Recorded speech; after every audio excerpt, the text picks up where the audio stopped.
Kalikalam metu vale valagan marai nada pavar kalinage torunavare. This is Kathakali, the unique dance drama of Malabar. Kathakali is a highly developed pantomime depicting stories from Hindu mythology in which the gods and other legendary heroes come to life in all their splendor. But before we go into the real story of Kathakali, let us introduce you to the land and its people. In the extreme southwest of India, cradled between the Western Ghats and the Arabian Sea, is the land of Malabar, now more popularly known as Kerala. Skirted by languid backwaters and fringed for miles with coconut plantations, its western coast presents a panorama of verdant splendor.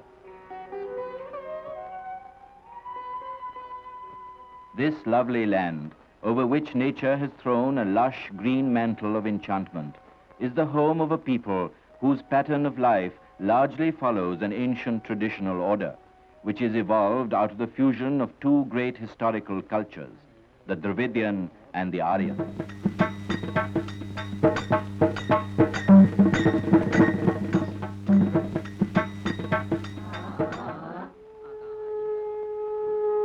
Depending mainly on the bounty of Mother Earth, the first sheaves of paddy are accepted with reverence as a divine gift and brought home with a sacred ritual of thanksgiving. This occasion is the symbol of peace and plenty, and in the leisurely days that follow, the people express their sense of beauty and joy through age-old dances and dramas, which are the products of a great traditional culture.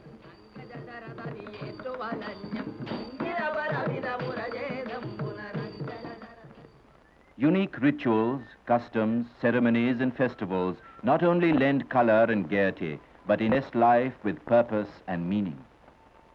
True to that pattern, the cultural and religious life of the people centers round the temples.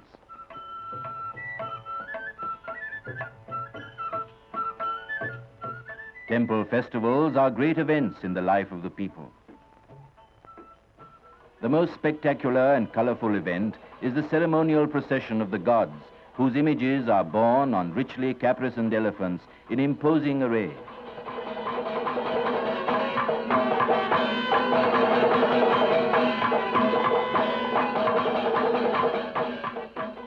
It is the holy hour of sunset, and the temples are aglow with countless lights.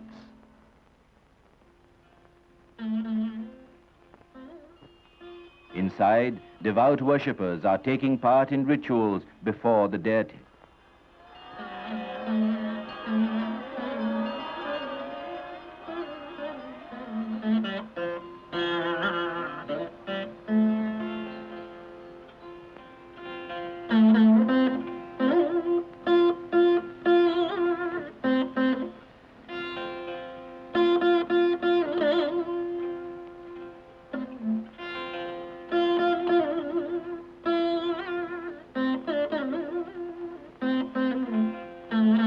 As a fitting finale, come the great Kathakali dramas at night.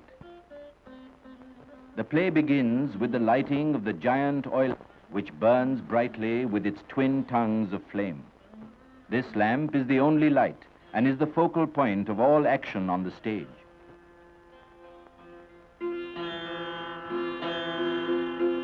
There is no stage as such.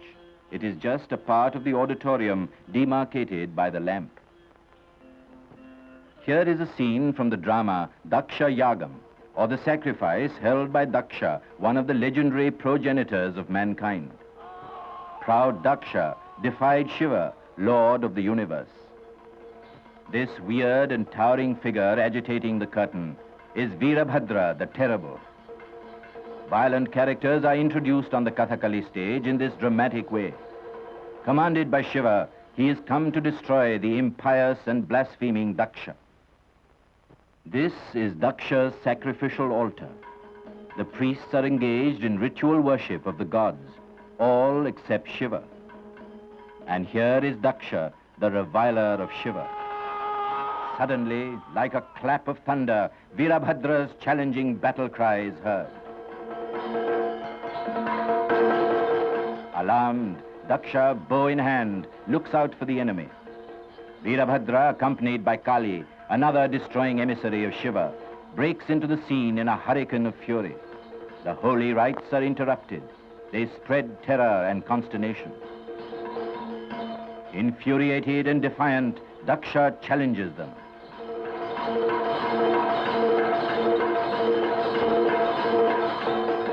The actors on the Kathakali stage do not speak. They only mime. Their gestures are more eloquent than words. In this way, they interpret the text of the drama sung by the nearby singers who recount episodes from mythology.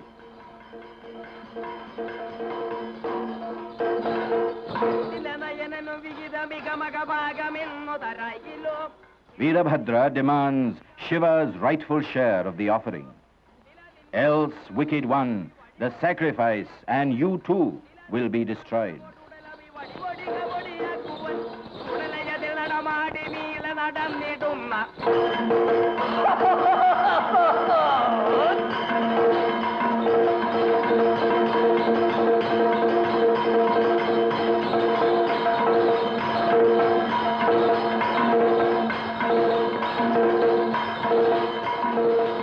Undaunted, growing still more defiant, Daksha thunders, I will not, to this wretched Shiva who haunts the burning grounds, I will not give.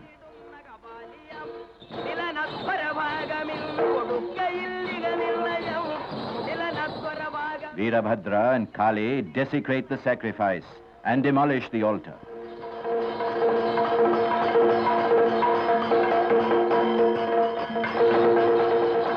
They are soon locked in a relentless and deadly fight. The eternal conflict between right and might, between good and evil, light and darkness.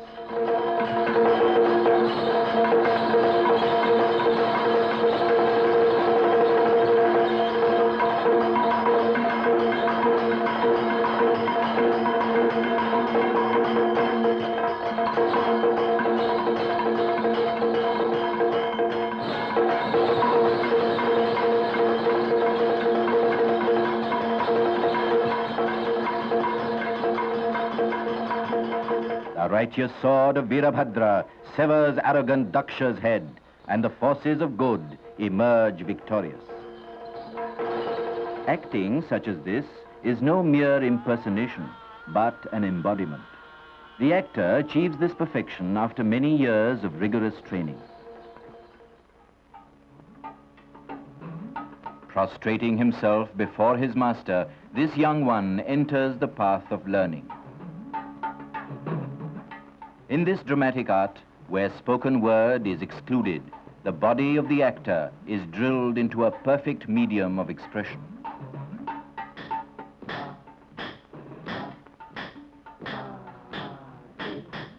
Physical exercises and massage with medicated oils ensure suppleness and grace and develop the capacity of the limbs for expressive body movements. In fact, every part of the body, legs, hands, neck, chin, brows, and eyes have their separate exercises. These exercises commence in the early hours of the morning. In Kathakali, the eye movements are very important. Their function is to accentuate the meaning of the hand gestures. The eyes are drilled and made expressive. Hand gestures, known as mudras, are basically 24 in number. They are the alphabet of this language of gestures. By a process of permutation and combination, the mudras form a complete sign language capable of telling any story. The mudras are often descriptive and illustrative. This hand movement represents a fish swimming happily. Here, the actor's hands depict a lotus flower, budding and gradually opening petal by petal. This is the bee hovering over the flower and flying away. Now, here several mudras form a complete sentence. I desire to see this lovely damsel dancing.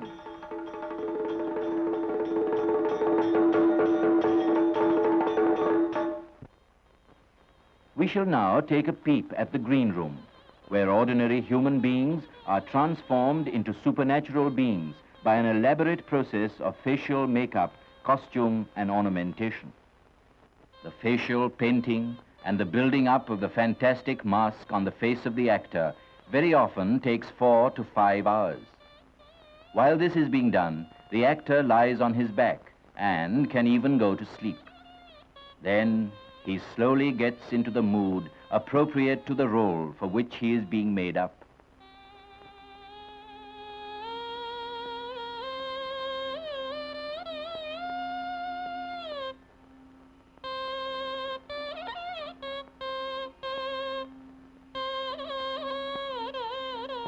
To color the eyes red and make them distinctive, he applies a herbal product.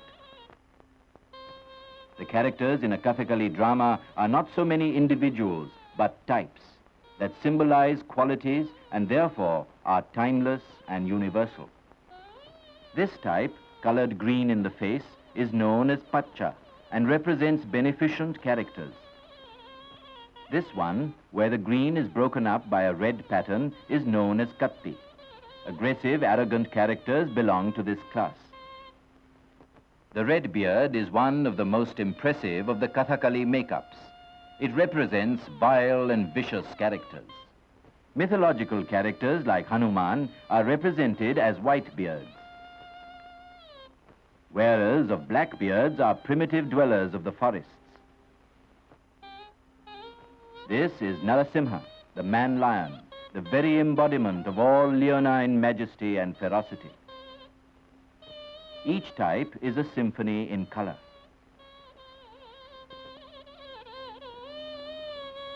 While these strange preparations to usher in a super world are afoot in the deep silence of the green room, the show is announced at sunset to all the surrounding villages by a vigorous drumming known as Keli.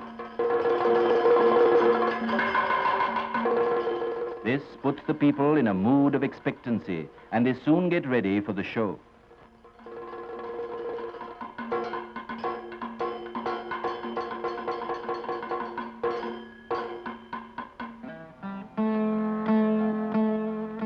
As each costume and ornament is put on, the new personality possesses the actor more and more. At last, with eyes fixed on the living flame of the lamp and sunk in deep contemplation of the deity, he puts on the headgear, and with that, his transformation is complete. He no longer speaks. He is like one possessed. He walks with heavy, stamping steps, touching the ground with the outer edges of his feet, as if he were a visitor from another world.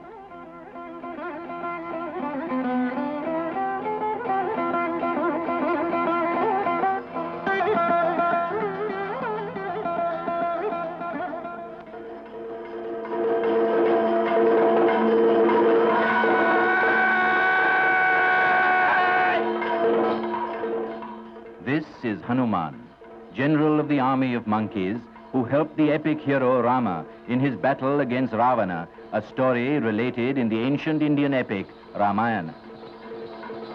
The scene depicts Hanuman challenging Lava and Kusha. the two sons of Rama, who are living in exile in the forest with Sita, their mother. Lava and Kusha had challenged Rama's royal sway by capturing his horse, a symbol of his universal supremacy. Intrigued by the audacity of these two young and intrepid warriors, Hanuman provokes them by threats of punishment.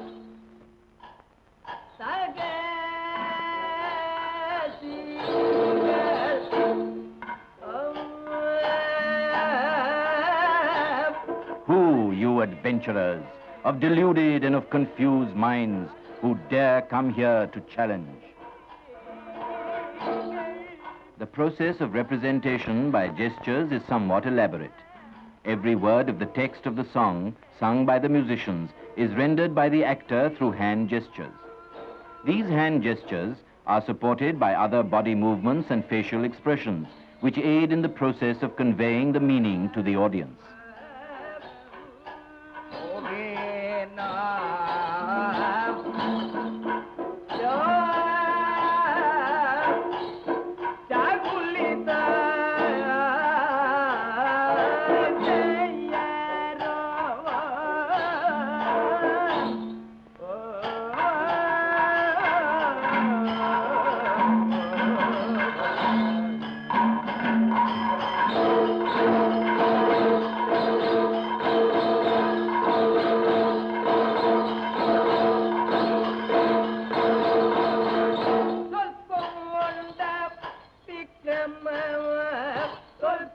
Your much talked of valor, you shall see destroyed now.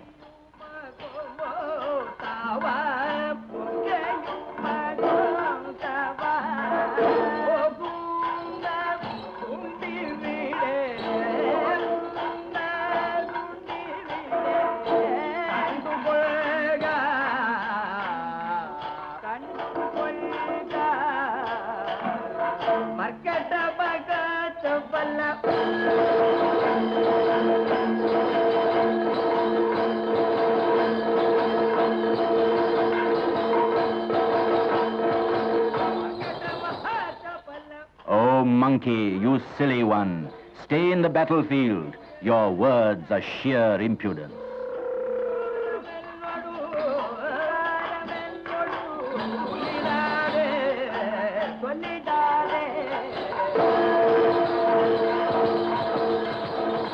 In the fight that ensues, the young warriors, Lava and Kusha, shower Hanuman with arrows. Finding them skilled and courageous in fight, Hanuman is pleased with these brave sons of his master. Feigning fatigue, he falls down. He has a secret desire to see the exiled queen. Triumphant, Lava and Kusha make him captive and march him to their forest home.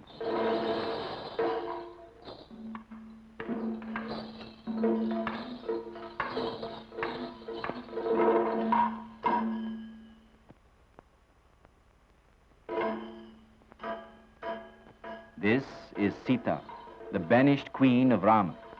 Her anxious eyes are searching the forest for her sons, Lava and Kusha. There they are, leading what looks like a giant monkey. Who can that be? Hanuman. Sita is surprised and sad as she recognizes Hanuman, the great and valiant general, and her faithful devotee. Dearest ones, what have you done? What sacrilege is this? This is Hanuman, and venerable is he.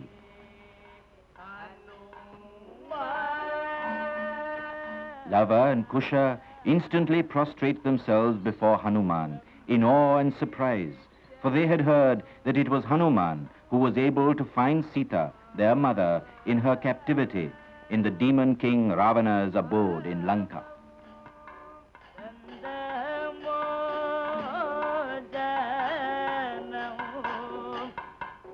Holding him captive is great sin. Free him at once.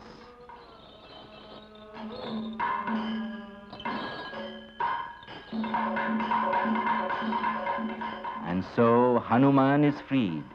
He salutes the queen. Hanuman is overjoyed at meeting the noble queen and the heroic sons of his master. Thus, all night long, this colorful pageant of dance and drama, a grand mingling of life and legend, goes on until its dream world of the epic heroes and their deeds of valor are dissolved in the advancing light of dawn, revealing the everyday world of reality, where nature, in all her enchantment, beckons man to fresh endeavors.